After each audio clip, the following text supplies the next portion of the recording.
Central minister ఇస్తే ఆంధ్రప్రదేశ్ ని పట్టించుకోకపోవడం తక్కువ అవుద్దని కూడా మాట్లాడుతున్నారు. సెంట్రల్ మరో మినిస్టర్ మరో విషయం ఒకవేళ ఇప్పుడు మన పవన్ కళ్యాణ్ గారు సెంట్రల్ మినిస్టర్ అయితే నాగబాబు గారిని మినిస్టర్ చేసే అవకాశం ఉందా?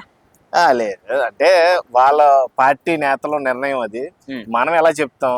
మొన్నప్పుడు ఏది నిర్ణయం తీసుకోవాలన్నా చంద్రబాబు నాయుడు గారు, తర్వాత లోకేష్ గారిని ఇలా ఒక రౌండ్ టేబుల్ సమావేశం చేసుకున్న తర్వాత ఒక డిసిషన్ అయితే తీసుకుంటారు. మనంతటా మన నోటుకొచ్చింది మాట్లాడైతే అవ్వదు కదా.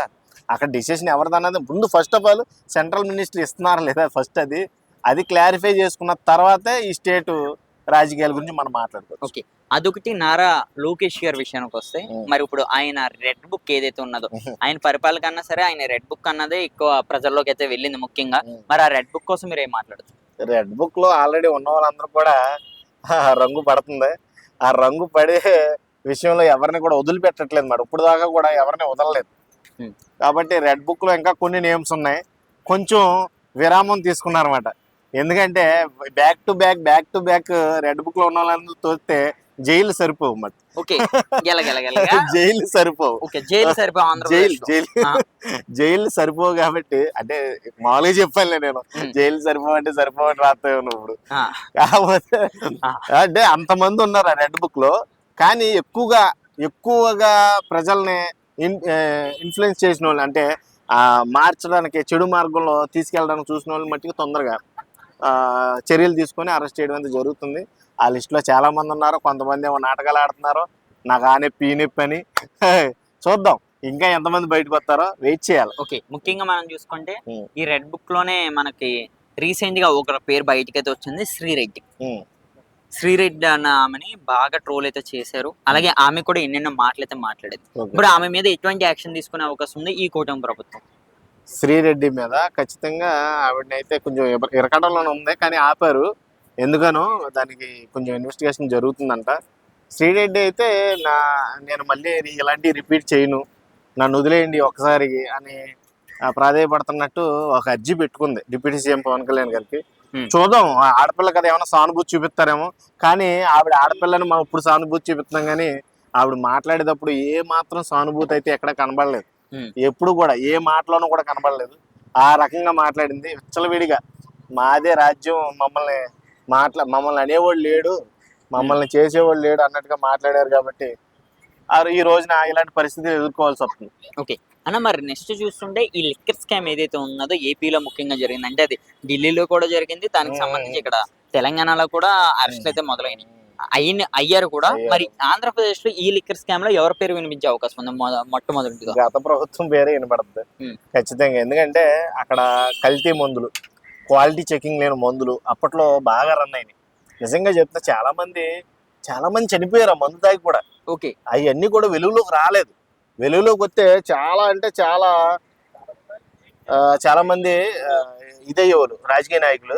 చాలా మంది ఇప్పుడు వాళ్ళ ప్రభుత్వం దిగ్గానే ఎన్ని బయటపడినాయి. తిరుమల ప్రసాదంలో విషాదం బయటపడిందా, అలాగే ఈ లిక్కర్ స్కామ్ బయటపడిందా, ఇలాంటి చాలా బయటపడినాయి. అక్రమ సొమ్ము దోపిడీలు చాలా ఉన్నాయి, ఒకటి కాదు రెండు కాదు. వాళ్ళ ప్రభుత్వం అలాగే కంటిన్యూ చేస్తే ఆంధ్రప్రదేశ్ మరో బీహార్ లో తయారయ్యేదని చాలా సార్లు చెప్పాను. ఓకే, మరి మీరు ఇలా మాట్లాడుతుంటే రీసెంట్ గా జగన్మోహన్ రెడ్డి గారు ఈ రోజు నిన్న ప్రెస్ మీట్ లో ఏదైతే ఉన్నదో ఆ ప్రెస్ మీట్ లో కూడా ఒక మాట అయితే అన్నారు. జగన్మోహన్ రెడ్డి ఇంత మంచి చేస్తేనే అపోజిషన్ లో నిలబెట్టారు ప్రజలు, మరి ఏ మంచి చేయలేని ఈ కూటమి ప్రభుత్వాన్ని అసలు ఎక్కడ నిలబెట్టే అవకాశం ఉన్నదని కూడా మరి మాట్లాడుతున్నారు. దీన్ని ఏ విధంగా చూడొచ్చు? మంచి చేసినప్పుడు ఎప్పుడు దింపరయ్యా. రాజశేఖర రెడ్డి మంచి చేశాడు, వాళ్ళ నాన్నగారు మళ్ళీ నెత్తి మీద ఎట్టుకున్నారు. అర్థమైందా? నువ్వు మంచి చేయలేదు, మంచి అనే ముసుగులో ముంచేసావు. అర్థమైందా? జనాలని మంచి అనే ముసుగేద్దామని చూసావు, దుప్పటి ఇలా కప్పుదామని చూసావు, రిషికొండని కప్పినట్టు జనాలను కూడా కళ్ళు కనబడకుండా కప్పేద్దామని చూసావు. కానీ జనాలు తేరుకున్నారు. ఆల్రెడీ టెక్నాలజీ వచ్చింది కాబట్టి ప్రతి విషయం తెలుసుకున్నారు. ఈ రోజు నువ్వు వద్దురా బాబు మాకని పక్కకు గెంటేశారు.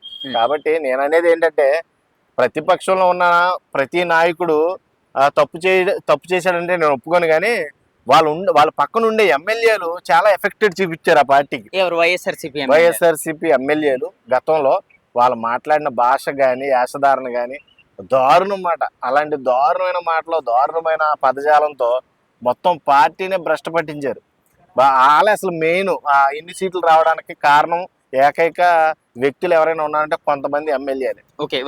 వైసీపీ ఎమ్మెల్యేలే ఇంత కాడికి తీసుకొచ్చారు. 11 సీట్లకి పరిమితం చేశారు ఈ రోజున.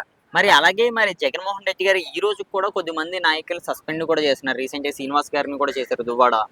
మరి దీనికోసం ఏమంటారు? అంటే జగన్ గారా?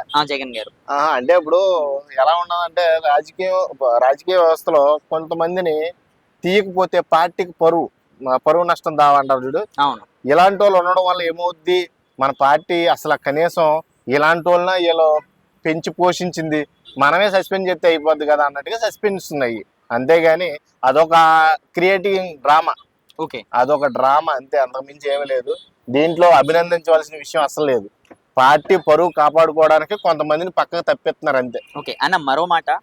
రీసెంట్ గా జగన్మోహన్ రెడ్డి గారు ఇదే ప్రెస్ మీట్ లో జగన్ బటన్ నొక్కుతుంటే డైరెక్టర్ డబ్బులు ప్రజల జేబుల్లోకి వెళ్ళి, కానీ ఇప్పుడు నారా చంద్రబాబు గారు కూడా అదే బటన్ నొక్కుతున్నారు, కానీ ఆ డబ్బు వెళ్ళేది ప్రజల జేబులో కాదు, చక్కగా నారా చంద్రబాబు గారి జేబులోకి వెళ్తుందని ఆయన మాట్లాడారు. మరి ఇది ఎంతవరకు నమ్మచ్చు ప్రజలు? అంటే ఇప్పుడు ఆయన బటన్ నొక్కితేనేమో జనాల జేబులోకి, ఆయన నొక్కపోతేనేమో ఆయన జేబులోక ఏం మాట్లాడతారా? కాదు, ఒకటే చెప్తున్నా. ఇప్పుడు నారా చంద్రబాబు నాయుడు అనేవాడు 4వ సీఎం. అవునా కదా? నారా చంద్రబాబు నాయుడు గారు ఎక్స్పీరియన్స్ తో ఈ రోజున ఐటీ సంస్థలు తీసుకురావాలి, ఆంధ్రప్రదేశ్ ని డెవలప్ చేయాలని ఈ అడవిలో ఉన్నాడు. ఒక ఆంధ్రప్రదేశ్ కి రాజధాని లేదు, రాజధాని కట్టాలి, అక్కడ మొత్తం కూడా ఐటీ సంస్థలు నెలకొల్పాలని ఆయన కంగారులు ఆయన ఉంటే, మీరేమో ఆ బటన్ నొక్కలేదు, వాళ్ళ డబ్బులు వాళ్ళ జేబులోనే ఉన్నాయి, మా జేబులోకి రావట్లేదంటే విచ్చలవిడిగా బటన్ నొక్కడం వల్ల 11 సీట్లకు పరిమితం అయ్యావు. అసలు మొత్తం అన్ని బట్టలు నొక్కేస్తే నువ్వేమైపోయాడు, అర్థమైందా? రాష్ట్రం ఏమైపోయాదు. ఇంకా ఇప్పటికే 1000 కోట్ల దాకా పైన అప్పులు చేసావు, అప్పుడు ఇంకెన్ని వేల కోట్లు అయ్యావు. కాబట్టి ఏదైనా సరే మనం పరిపాలన శాంతం ముగింపు రాకుండానే, అసలు స్టార్టింగ్ ఆరంభంలోనే ఉంది, ముగింపు దాకా కూడా వెళ్ళలేదు. మధ్యలో విమర్శలు, ఇలా పనులు చేయనిస్తారా? ఇలాంటి విమర్శల వల్ల పనులు ఆగిపోతాయి. ఓకే, 3 లక్షల కోట్లు ఉన్న ప్రాపర్టీని కేవలం ఎకరం వచ్చేటప్పటికి 1 రూపాయికి ఈ కుటుంబ ప్రభుత్వం అమ్మేసిందని కూడా జగన్మోహన్ రెడ్డి గారు మాట్లాడుతున్నారు. దీనికి విశాఖలో ఏదైతే ఇప్పుడు కుటుంబ ప్రభుత్వం శ్రీ నారా చంద్రబాబు గారు ఇచ్చారో అది కేవలం కంపెనీస్ కోసమే, నిజంగానే ఆ డబ్బు బ్లాక్ లో అమ్మేశారు అనుకోవచ్చా? అంటే ఇప్పుడు జగన్మోహన్ రెడ్డి గారు మాటలు విషయం చెప్తాను. ఐటీ సంస్థలు కావాలంటే మొన్న హెచ్సియు వివాదం చూసారు ఇక్కడ. అవును, హైదరాబాద్ లో ఐటీ సంస్థలు తీసుకొస్తానని ఆ అడవిని నరకపోతే సంథింగ్ పర్యవేక్షణ కింద ఆపేశారు దాన్ని.